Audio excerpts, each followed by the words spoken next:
ॐ गजाननाय नमः। ॐ गणाध्यक्षाय नमः। ॐ विघ्नराजाय नमः। ॐ विनायकाय नमः। ॐ द्वैमातुराय नमः। ॐ द्विमुखाय नमः। ॐ प्रमुखाय नमः। ॐ सुमुखाय नमः। ॐ कृतिने नमः। ॐ सुप्रदीपाय नमः। ॐ सुखनिधये नमः। ॐ सुराध्यक्षाय नमः। ॐ सुरारिघ्नाय नमः। ॐ महागणपतये नमः। ॐ मन्याय नमः। ॐ महाकालाय नमः। ॐ महाबलाय नमः। ॐ हेरम्बाय नमः। ॐ लम्बजठराय नमः। ॐ हयग्रीवाय नमः। ॐ महोदराय नमः। ॐ मदोत्कटाय नमः। ॐ महावीराय नमः। ॐ मन्त्रिणे नमः। ॐ मङ्गलस्वराय नमः। ॐ प्रमथाय नमः। ॐ प्रथमाय नमः। ॐ प्राज्ञाय नमः। ॐ विघ्नकर्ते नमः। ॐ विघ्नहन्त्रे नमः। ॐ विश्वनेत्रे नमः। ॐ विराट्पतये नमः। ॐ श्रीपतये नमः। ॐ वाक्पतये नमः। ॐ शृङ्गारिणे नमः। ॐ आश्रितवत्सलाय नमः। ॐ शिवप्रियाय नमः। ॐ शीघ्रकारिणे नमः। ॐ शाश्वताय नमः। ॐ बलाय नमः। ॐ बलोत्थिताय नमः। ॐ भवात्मजाय नमः। ॐ पुराणपुरुषाय नमः। ॐ पूष्णे नमः। ॐ पुष्करोत्क्षिप्तवारिणे नमः। ॐ अग्रगण्याय नमः। ॐ अग्रपूज्याय नमः। ॐ अग्रगामिने नमः। ॐ मन्त्रकृते नमः। ॐ चामीकरप्रभाय नमः। ॐ सर्वाय नमः। ॐ सर्वोपास्याय नमः। ॐ सर्वकर्त्रे नमः। ॐ सर्वनेत्रे नमः। ॐ सर्वसिद्धिप्रदाय नमः। ॐ सर्वसिद्धये नमः। ॐ पञ्चहस्ताय नमः। ॐ पार्वतीनन्दनाय नमः। ॐ प्रभवे नमः। ॐ कुमारगुरवे नमः। ॐ अक्षोभ्याय नमः। ॐ कुञ्जरासुरभञ्जनाय नमः। ॐ प्रमोदाय नमः। ॐ मोदकप्रियाय नमः। ॐ कान्तिमते नमः। ॐ धृतिमते नमः। ॐ कामिने नमः। ॐ कपित्थवनप्रियाय नमः।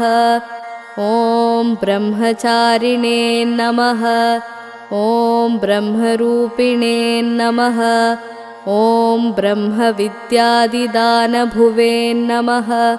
ॐ जिष्णवे नमः। ॐ विष्णुप्रियाय नमः। ॐ भक्तजीविताय नमः। ॐ जितमन्मधाय नमः। ॐ ऐश्वर्यकारकाय नमः। ॐ ज्यायसे नमः। ॐ यक्षकिन्नरसेविताय नमः। ॐ गङ्गासुताय नमः। ॐ गणाधीशाय नमः। ॐ गम्भीरनिनदाय नमः। ॐ वटवे नमः। ॐ अभीष्टवरदायिने नमः। ॐ ज्योतिषे नमः। ॐ भक्तनिधये नमः। ॐ भावगम्याय नमः। ॐ मङ्गलप्रदाय नमः। ॐ अव्यक्ताय नमः। ॐ अप्राकृतपराक्रमाय नमः। ॐ सत्यधर्मिणे नमः। ॐ सखये नमः। ॐ सरसाम्बुनिधये नमः। ॐ महेशाय नमः। ॐ दिव्याङ्गाय नमः। ॐ मणिकिङ्किणीमेखलाय नमः। ॐ समस्तदेवतामूर्तये नमः। ॐ सहिष्णवे नमः। ॐ सततोत्थिताय नमः। ॐ विघातकारिणे नमः। ॐ विश्वदृशे नमः। ॐ विश्वरक्षाकृते नमः। ॐ कल्याणगुरवे नमः। ॐ उन्मत्तवेषाय नमः। ॐ अपराजिते नमः। ॐ समस्तजगदाधाराय नमः।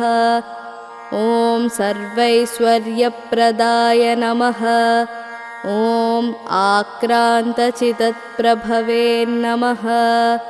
ॐ श्रीविघ्नेश्वराय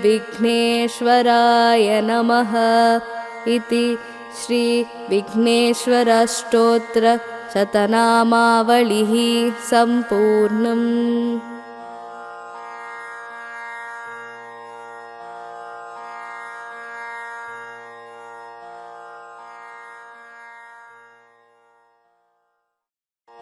ॐ स्कन्दाय नमः। ॐ गुहाय नमः।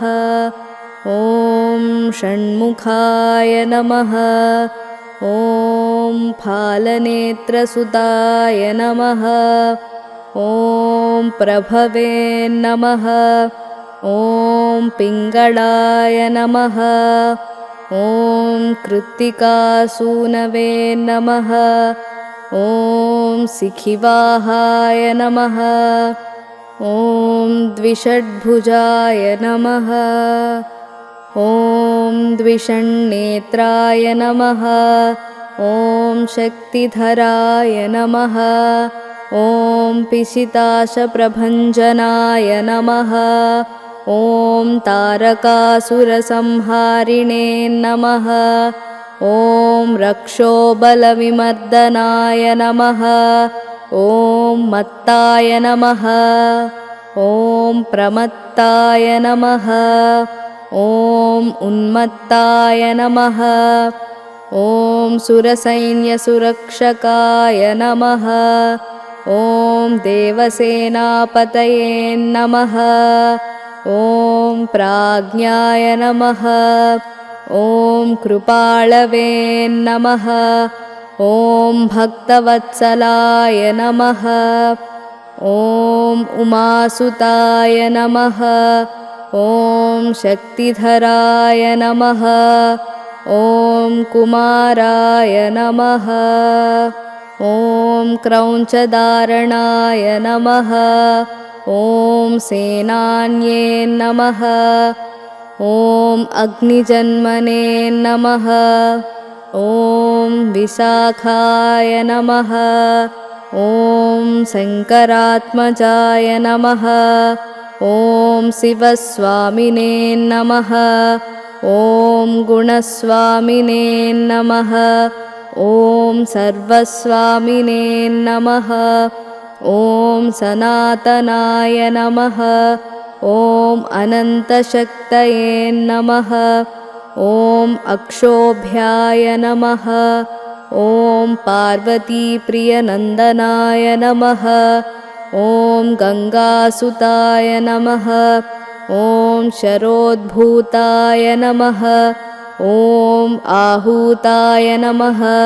ॐ पावकात्मजाय नमः ॐ जृम्भाय नमः ॐ प्रजृम्भाय नमः ॐ उज्जृम्भाय नमः ॐ कमलासनसंस्तुताय नमः ॐ एकवर्णाय नमः ॐ द्विवर्णाय नमः ॐ त्रिवर्णाय नमः ॐ सुमनोहराय नमः ॐ चतुर्वर्णाय नमः ॐ पञ्चवर्णाय नमः ॐ प्रजापतये नमः ॐ अहर्पतये नमः ॐ अग्निगर्भाय नमः ॐ शमीगर्भाय नमः ॐ विश्वरेतसे नमः ॐ सुरारिघ्ने नमः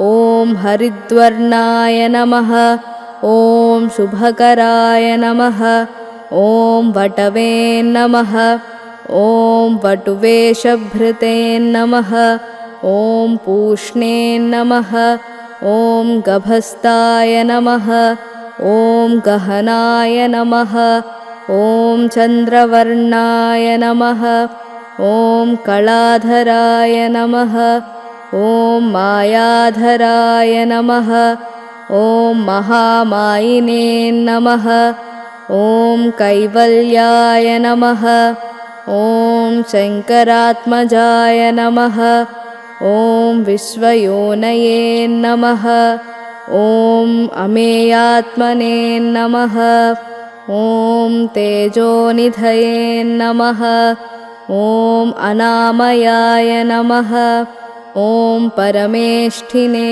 नमः ॐ परब्रह्मणे नमः ॐ वेदगर्भाय नमः ॐ विराट्सुताय नमः ॐ पुलिन्दकन्याभर्त्रे नमः ॐ महासारस्वतावृताय नमः ॐ आश्रिताखिलदात्रे नमः ॐ चोरघ्नाय नमः ॐ रोगनाशाय नमः ॐ रोगनाशनाय नमः ॐ अनन्तमूर्तये नमः ॐ आनन्दाय नमः ॐ शिखण्डिकृतकेतनाय नमः ॐ डम्भाय नमः ॐ परमडम्भाय नमः ॐ महाडम्भाय नमः ॐ वृषाकपये नमः ॐ कारणोपात्तदेहाय नमः ॐ कारणातीतविग्रहाय नमः ॐ अनीश्वराय नमः ॐ अमृताय नमः ॐ प्राणाय नमः ॐ प्राणायामपरायणाय नमः ॐ विरुद्धहन्त्रे नमः ॐ वीरघ्नाय नमः ॐ रक्तास्याय नमः ॐ श्यामकन्धराय नमः ॐ सुब्रह्मण्याय नमः ॐ गुहाय नमः ॐ प्रीताय नमः ॐ ब्रह्मण्याय नमः ॐ ब्राह्मणप्रियाय नमः ॐ वंशवृद्धिकराय नमः ॐ वेदवेद्याय नमः ॐ अक्षयफलप्रदाय नमः इति श्रीसुब्रह्मण्याष्टोत्तरशतनामावलिः सम्पूर्णम्।